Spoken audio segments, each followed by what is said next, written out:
E aí, pessoal, aqui é a Carol e nós estamos em mais um dia do nosso quadro Papo de Bíblia. Hoje nós vamos falar do Evangelho de Mateus, no capítulo 13. Vamos lá, então? Vamos iniciar falando sobre a parábola do semeador. E diz o seguinte: Naquele mesmo dia, Jesus saiu de casa e assentou-se à beira-mar. Reuniu-se ao seu redor uma multidão, tão grande que por isso ele entrou num barco e assentou-se.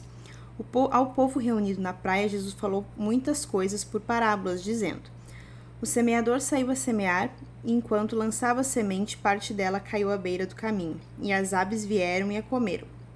Parte dela caiu em terreno pedregoso, onde não havia muita terra, e logo brotou, porque a terra não era profunda.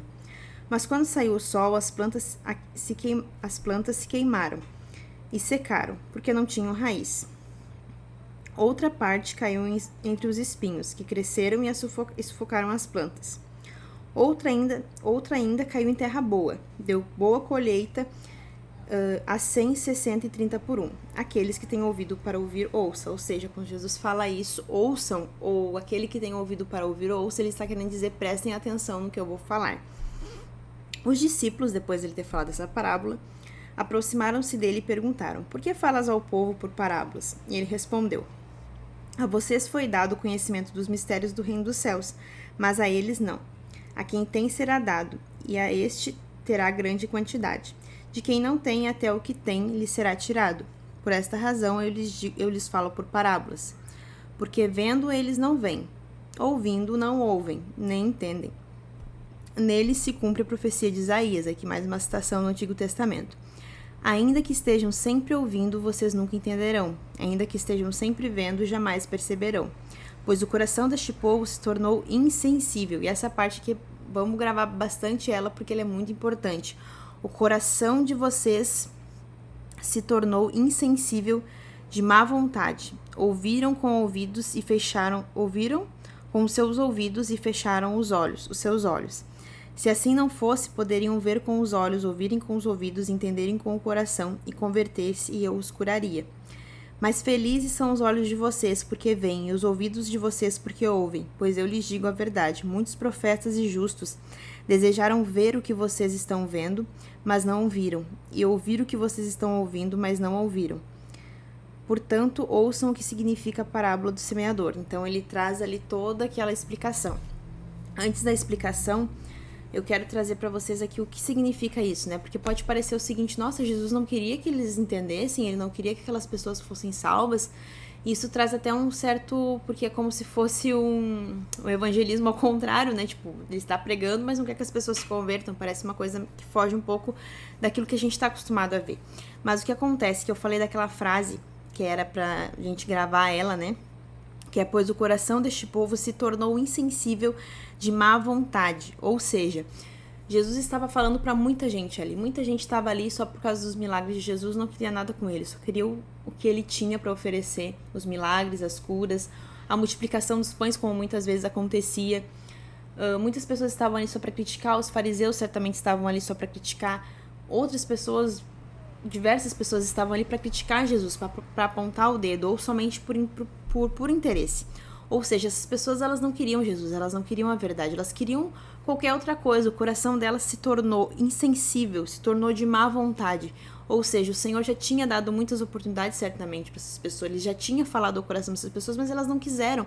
Então Jesus falou de uma forma que eles não entenderam mais, porque é como se a medida já tivesse se esgotado. Tipo, eu já dei oportunidade para as pessoas, elas não querem, mas vocês que querem, vocês que têm sede, vocês que são realmente os meus discípulos, a quem o coração de vocês se voltou para Deus, para vocês que têm um coração voltado, um coração sensível, ao contrário daqueles que têm um coração insensível de má vontade, vocês que têm um coração sensível e de boa vontade, para vocês será dado ao entender as coisas do reino dos céus. Então ele explica para aqueles discípulos, que ali não estavam somente os 12 discípulos, mas tinham mais pessoas também que eram seguidores de Jesus e que estavam com ele ali, não somente para comer do pão que ele multiplicava ou só para aproveitar das curas que ele realizava, mas para de fato aprender com ele. Então ele explica ali, né, que as sementes que caíram à beira do caminho são como as pessoas que o inimigo rouba a semente e essa semente não consegue crescer. as sementes que caem entre as pedras é porque elas não têm raízes, né? Vai falar aqui mais especificamente sobre isso, né? Portanto, ouçam o que significa. Quando alguém ouve a mensagem do reino e não a entende, o maligno vem e rouba o que foi semeado em seu coração. Esse é o caso da semente que caíram à beira do caminho. Ela ouve a palavra, mas a palavra não fica porque o inimigo rouba por diversos motivos.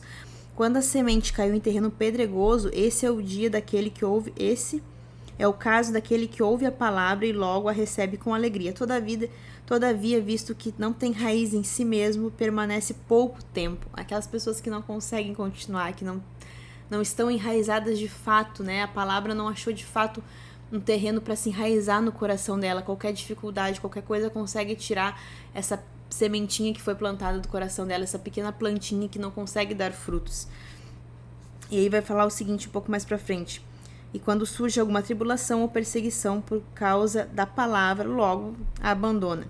Quando a semente caiu entre os espinhos, é o caso daquele que ouve a palavra, mas as preocupações dessa vida, o engano das riquezas, a sufocam. Ou seja, ele ouve a palavra, mas as preocupações, o se preocupar com as coisas demais dessa terra, não ter tempo para Deus, como eu falei em alguns vídeos passados, eu falei sobre isso, né? Sobre se preocupar excessivamente, sobre o viver somente para as coisas dessa terra. Então ela se torna infrutífera por causa do engano das riquezas, os enganos da vida, que são somente coisas para essa terra. E quando a semente cai em boa terra, esse é o caso daquele que ouve a palavra, entende e dá uma colheita de 100, 60 e 30 por 1. Ou seja, tem pessoas que vão dar uma boa colheita com 30, com 60, com 100, cada semente vai dar uma colheita. O importante é que a gente frutifique, o importante é que a gente produza para o Senhor e dê fruto daquilo que Ele plantou já em nós, que nós que fomos uma boa terra, né? E que o Senhor encontre essa boa terra em você também. E em seguida vai falar ali sobre a parábola do joio, né? Que o semeador... Aqui vai falar, não me lembro qual é a palavra, deixa eu ver. O reino dos céus é como um homem que semeou a boa semente em seu campo. Mas enquanto todos dormiam, o inimigo foi lá e semeou o joio no meio do trigo. Então os dois cresceram juntos, e o Senhor vai trazer essa explicação para os discípulos, depois aqui eu vou dar uma resumida pra gente. Eles perguntam, né, o que significava isso, e vai dizer que o joio e o trigo, eles cresceram juntos, porém no dia da ceifa, né, o Senhor disse assim, deixa que eles cresçam juntos, porque no dia da ceifa, no dia que o Senhor tiver que acertar as contas, então Ele vai separar um joio para um lado e o trigo para o outro. E a gente sabe que isso significa que no dia final, que nós tivermos que acertar as nossas contas com Deus, o joio e o trigo serão separados e a gente terá fins diferentes, né? E Ele vai falar um pouco mais, então, sobre uma outra parábola, que é em relação ao grão de mostarda. E contou-lhes outra parábola. O reino dos céus é como um grão de mostardas que um homem plantou em seu campo. Embora seja menor dentre todas as sementes, quando cresce se torna uma das maiores plantas e atinge a altura de uma árvore, de modo que aves vêm e fazem ninhos em suas folhas, em seus ramos. E aí diz o seguinte, contou-lhes ainda outra parábola. O reino dos céus é como o fermento de uma mulher que uma mulher tomou e misturou com grande quantidade de farinha, e toda a massa ficou fermentada. Jesus falou essas coisas às multidões por parábolas, nada lhes dizia sem usar uma parábola, cumprindo-se o que o profeta havia dito. Outra citação: abri minha boca em parábolas e proclamei coisas ocultas desde a criação do mundo. E aqui vai então, logo depois ele traz, né, que eu já falei sobre a explicação do trigo e do joio, mas Jesus vai em seguida trazer então a explicação do trigo e do joio, que o joio são os filhos do maligno e o inimigo que semeia é o diabo. A colheita é o fim desta era e os encarregados da colheita são os anjos. Então ele está trazendo ali uma visão meio escatológica, assim, né? Meia não, mas uma visão do final dos tempos, do fim da era, o que iria acontecer. E aí também tem a parábola do tesouro escondido, que o reino dos céus é como um tesouro escondido no campo. Certo homem, tendo encontrado, escondeu de novo, e então, cheio de alegria, foi vender tudo o que tinha e comprou aquele campo, porque de fato o reino dos céus, ele é o que há de mais valioso, é o que nós procuramos encontrar e viver esse reino. O reino dos céus também é comparado com um negociante de pérolas preciosas, encontrando uma pérola de grande valor, foi e vendeu tudo o que tinha e a comprou. E depois, por fim, aqui uma parábola que fala sobre a parábola da rede. Essa parábola da rede é uma parábola que traz a mesma mensagem da parábola do joio. Só que é importante lembrar que Jesus, ele usava, apesar de terem pessoas que tinham um coração tão endurecido que já não recebiam mais, não tinham mais, conseguiam mais ter o entendimento, ao mesmo tempo as pessoas simples conseguiam compreender, porque você parar para pensar, Jesus tinha falado sobre isso, que o Senhor ocultou das pessoas, dos sábios e dos entendidos, as coisas do reino dos céus e revelou aos pequeninos. Ou seja, o Senhor ocultou daqueles que tinham um coração endurecido, um coração mau, um coração com má intenção, e revelou aos pequeninos. Então ele fala que por muitas vezes em relação a coisas comuns, e aquele povo que tem um coração sensível consegue entender, os discípulos conseguem compreender e saber o que o Senhor estava querendo falar com aquilo. Então fala ali, né? O reino dos céus é ainda como uma rede que é lançada ao mar e apanha toda a sorte de peixes. Quando está cheia, os pescadores a puxam para a praia. Então se assentam e juntam os bons cestos e juntam os peixes bons em cestos, mas jogam fora os ruins. Ou seja, a mesma coisa mais ou menos que ele estava falando do joio. Assim como o joio vai ser lançado fora, assim os peixes maus vão ser lançados fora, que ele está fazendo uma analogia ali com a questão das pessoas, né? As almas, as pessoas, aqueles que querem de fato o Senhor, serão colocados nos cestos, os bons peixes, né? E aí fala, por fim, no fim deste capítulo, fala sobre um profeta sem honra, e Jesus estava falando a seu próprio respeito. Quando acabou de contar essas parábolas, Jesus saiu dali. Chegando à sua cidade, começou a ensinar o povo na sinagoga. Todos ficaram admirados e perguntavam: de onde vem essa sabedoria e estes poderes milagrosos? Não é este o filho do carpinteiro? O nome de sua mãe não é Maria? E não estão aqui seus irmãos Tiago, José, Simão e Judas? Lembrando que esses irmãos aqui, né? Esses são o mesmo nome, mas não são os discípulos, os primeiros discípulos, tá? São Tiago e Simão e e Judas são algumas pessoas diferentes aqui. Então, esse Tiago aqui não é o mesmo Tiago, que foi o Tiago do barco, nem o Simão do barco, né, que foram os primeiros discípulos, e esse Judas aqui não é o Judas Iscariotes também, tá? Então, só pra gente ficar, porque a gente se confunde um pouco, principalmente porque quando a gente começa a ler a Bíblia, a gente conhece somente aquele Tiago, discípulo, aquele Judas que traiu, então a gente acha que só tem um na Bíblia, e não, esses nomes às vezes se repetem na Bíblia, né? Até no Antigo Testamento, alguns nomes de personagens, eles se repetem, apesar de ser pessoas diferentes, tá?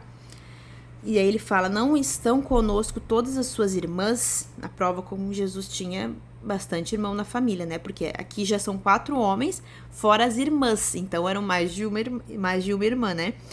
De onde, pois, ele obteve todas essas coisas, e ficavam escandalizados por causa dele. Mas Jesus lhe disse: só em sua própria terra, em sua própria casa, é que o profeta não tem honra. E não realizou muitos milagres ali, por causa da incredulidade deles. É aqui um ponto que eu queria, para nós encerrar esse vídeo, falar sobre isso. Diversos milagres que Jesus fez, Jesus falava assim, ó: a tua fé te curou, que seja feita conforme a tua fé. E aqui o Senhor está falando o seguinte: e não realizou muitos milagres ali por causa da incredulidade deles. Isso prova o quê? Que muitas vezes o Senhor pode sim fazer um milagre sem que uma pessoa creia. Eu posso orar para uma pessoa que não está crendo e orar por cura e ela ser curada, sim, mas o Senhor dá uma ênfase muito importante para a fé que as pessoas têm naquilo. E quando você vê muitos relatos até de pessoas que não eram do povo judeu, não eram do povo de Israel, e eles veem, né, aquela mulher cirofenícia, tanto o oficial romano que a filha foi curada, tantas outras pessoas que foram até Jesus, e Jesus olhou para a fé deles. Jesus não olhou para a etnia, Jesus não olhou para a condição financeira deles, Jesus olhou para a fé deles. E muitas vezes Jesus disse: eu não vi fé como a fé dessa pessoa no meio do povo de Israel, eu não vi essa fé. Por quê? Porque o que chama a atenção de Deus é a nossa fé, o que nós cremos em Deus. E o mesmo acontece quando nós estamos falando ali sobre os corações insensíveis, porque eles não creram, porque o coração deles era insensível, o coração deles era cheio de má intenção, por isso Deus não permitiu nem que eles entendessem aquilo que poderia ser para salvação salvação deles. Por quê? Porque o coração deles era um coração ruim, era um coração insensível, que não aceitava as verdades de Deus e não cria no Senhor. Que sempre que Jesus fazia o milagre, muitas vezes Jesus foi criticado por ser o chefe dos demônios, né? Que a gente falou isso no capítulo anterior, se não me falha a memória. Então o Senhor sempre olha muito para nossa fé. O Senhor está disposto a nos revelar coisas da palavra dele, assim como ele revelava para os seus discípulos. O Senhor está disposto a fazer milagres na nossa vida, mas nós precisamos ter o nosso coração sensível para ouvir e obedecer. E nós precisamos ter o nosso coração com fé para que nós venhamos crer. Nem sempre a vontade de Deus vai ser a nossa vontade. Nem sempre Deus vai fazer o milagre que nós queremos, mas nós precisamos crer que ele pode fazer, mas nós precisamos também ter consciência que seja feita a vontade dele na nossa vida, porque por amor ele sabe o que é melhor para nós. Então eu espero que você tenha gostado desse vídeo, que eu consiga ter trazido um pouco mais de clareza sobre o que está escrito aqui, e que se você gostou, deixe o seu curtir, o seu comentário, se inscreve aqui no canal, ativa os sininhos para as notificações, e eu te espero no nosso próximo vídeo. Tchau, tchau!